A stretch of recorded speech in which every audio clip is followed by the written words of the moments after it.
evangelical friend. Gail, I've been watching your post, and it's not sounding like you. Have you turned pro-abortion and pro-socialism? What's going on?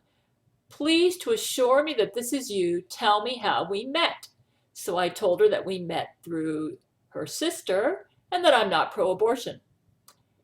And I'm going to be, then I included a link to a new law that I've written where transporter C-section will replace all abortions where babies will be removed live from the womb. In other words, I figured out a way, I'm gonna write a law and I'm gonna refine it where in place of abortion, in other words, if a lady wants an abortion, we will use transporter technology, just like we use the poop app to take the poop out of my guy's rectum.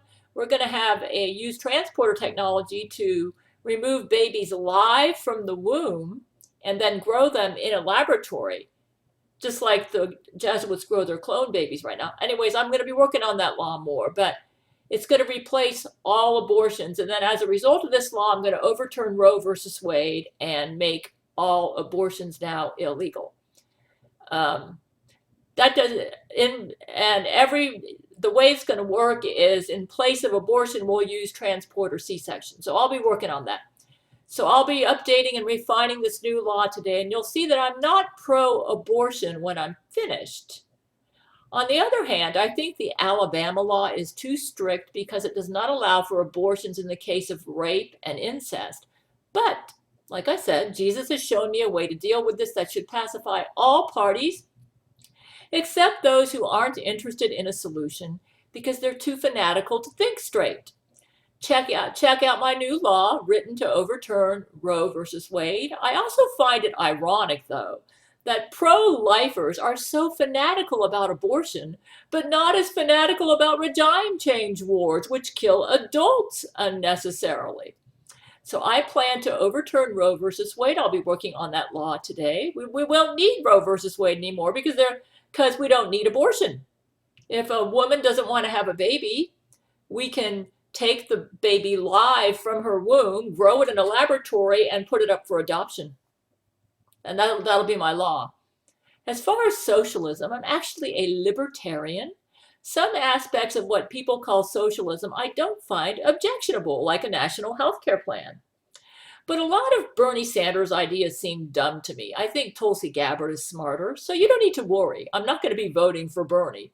But I agree with him 100% about regime change wars, and I will have a link underneath this video about how you can sign a petition to make it so that a president can't go to war unless Congress approves.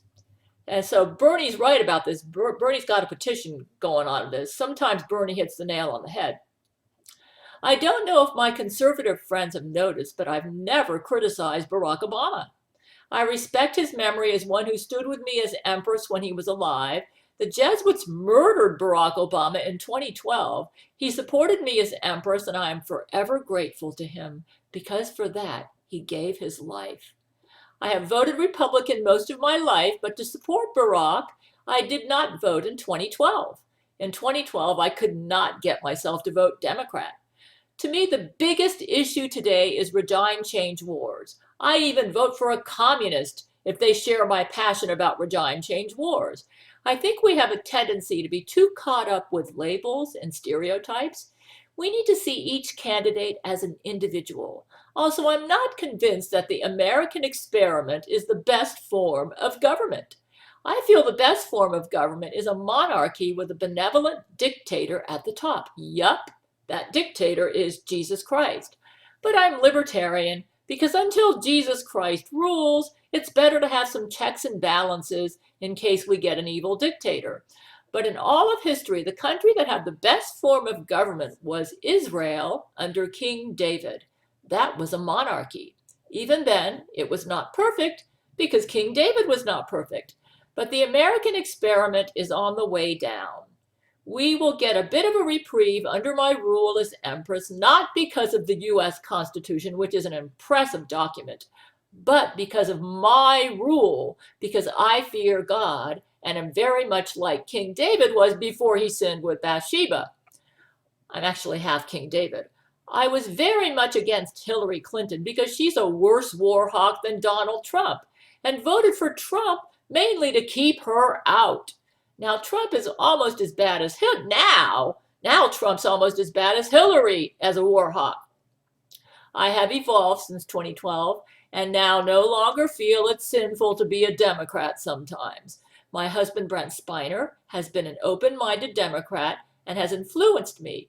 Brent never tells me what political views to have, but always engages in intelligent discussions with me, and then I make up my own mind. Brent seemed to like Ben Carson in the 2016 elections, but he did not try to influence my vote when I voted for Trump in 2016. In fact, I mainly voted for Trump because he seemed to share my passion against regime change wars. I can't tell you how disappointed I am with him now. I did not vote for him because of his pro-life stance, which has never been as big a deal to me as it is to most pro-lifers. In fact, I told Jesus that I felt life begins with the breath, and so perhaps abortion's not murder as long as the fetus hasn't breathed.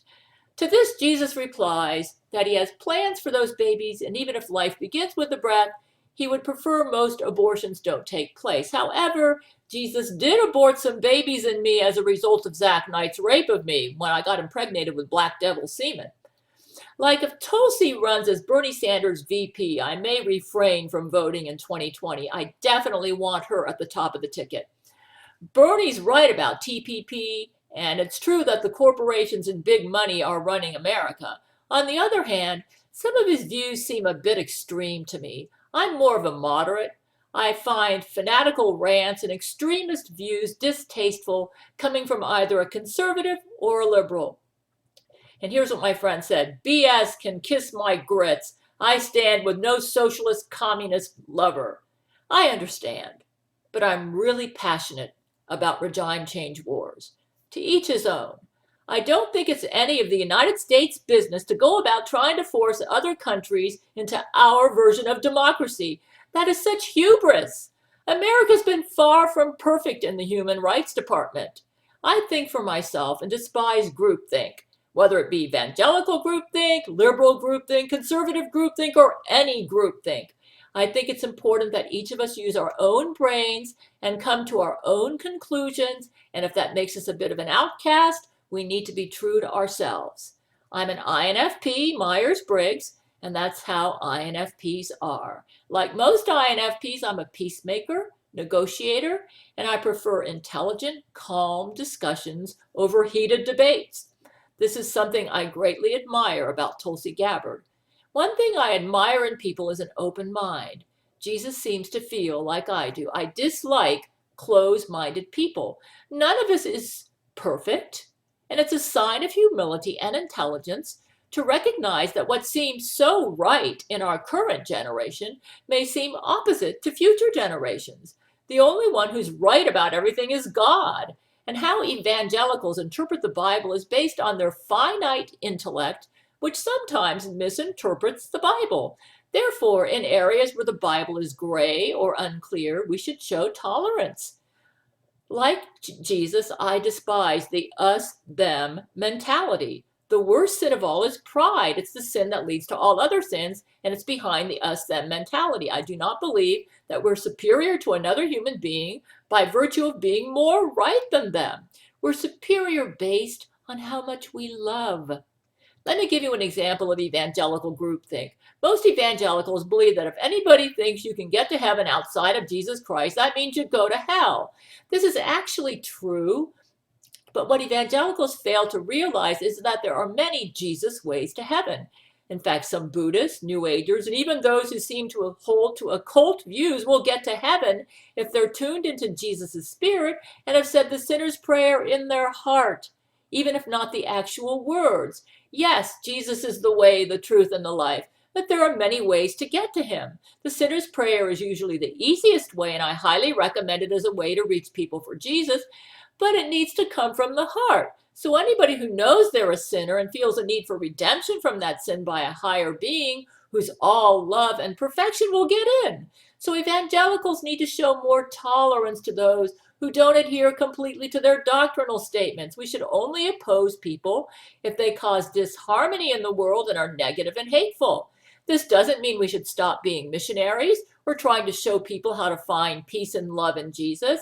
It does mean that our ministry will burn up like wood, hay, and stubble when Jesus hands out his rewards at the judgment seat of Christ if we carry out our ministry with a spirit of self-righteousness, pride, and intolerance. Our attitude should not be, it's my way or the highway, which seems to be Trump right now. That is pride. And Satan is the author of all pride, whether it be religious, secular, liberal, conservative pride, or any form of pride.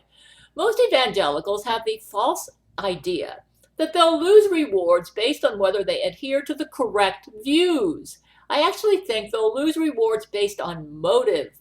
Everything we do needs to be motivated by love. If love is our motive, we'll be rewarded. If pride is our motive, we'll lose rewards, or we'll maybe even go to hell. So it's possible for someone to be imperfect in doctrine and yet get all 5 crowns if they did everything out of love and humility. This is not to say that doctrine's not important. Correct doctrine leads us to a correct view of God and how he wants us to live. And if this doctrine makes us loving, humble, thankful, and believing that God has a wonderful plan that he's carrying out, and if we're in tune with him and not negative and hateful, then what we believe is helping us stay in God's will for our life, and we're helping him restore love and harmony, which is his will. Satan is the master of division, fear, and doubt. And all doctrines that cause us to go in the direction of fear and doubt are false doctrines. But we should always remember that our finite minds can never be as accurate as God, that we're always wrong in some area of doctrine till the day we get to heaven, that nobody's completely right in doctrine. With this awareness, we should live out our Christian life with the primary focus on living a loving, thankful, and humble life. And our goal should be to increase love and harmony in the universe, even with those who seem incorrect in doctrine. As long as the incorrect person is living a life of love and harmony, don't attack them. Encourage them to continue their life of love and harmony. And if they're at peace, then be happy for them. I'm not saying everybody who goes into a rant is motivated by pride. They could just be misinformed or stupid. But it's a mark of humility to realize that not all our views are right, and we should make allowances to others who may disagree with us, especially in multifaceted, complex issues like abortion that need to be seen from several angles. I believe Bernie is a sincere and humble man, but that he isn't smart enough to be president. And don't get on me about Ukraine. That was a regime change war disaster. I've seen over and over what's really going on in these countries where America tries to overturn the current government. There are so many lies in the media right now. So many lies everywhere. Based on the lie that the Western government is superior in human rights to all other forms of government, which justifies our imperialism and foreign policy. That makes me want to vomit. Perhaps if I wasn't a close friend of Vladimir Putin, I would fall for this garbage, but I know the truth, and I can't deny it. It's none of America's business to get involved in regime change wars if that country has not attacked us and is not a threat to us. In fact, I think the only wars that were justified in recent history were World Wars I and II. And if you'll notice, those are the only wars we won. It seems that when the United States becomes a meddler, we lose. In both cases, we were dealing with a very aggressive Germany. Now, it seems like America's acting like Nazi Germany against other nations. We are the aggressors, trying to topple those nations that don't adhere to our ideology. Did you know that as a result of our meddling in Ukraine, that Ukraine is now a Nazi country? So we replaced evil socialism or communism with Nazism. Don't make me laugh. As a result of my deep friendship with Vladimir Putin, and knowing it was an American submarine that fired the missile that killed all the sailors in the cursed submarine in 2000, and how the U.S. conned Putin into a cover-up about this really makes me angry. The U.S. can be a beast sometimes, and I'll have a link to that underneath this video. I've always considered myself a centrist libertarian, so don't be surprised if I jump from Democrat to Republican and vice versa. I vote by candidate, not party. Right now, it appears I'll be voting for Tulsi as president, and perhaps Republican for the Senate and House races. I'm not sure about the Senate and House races yet.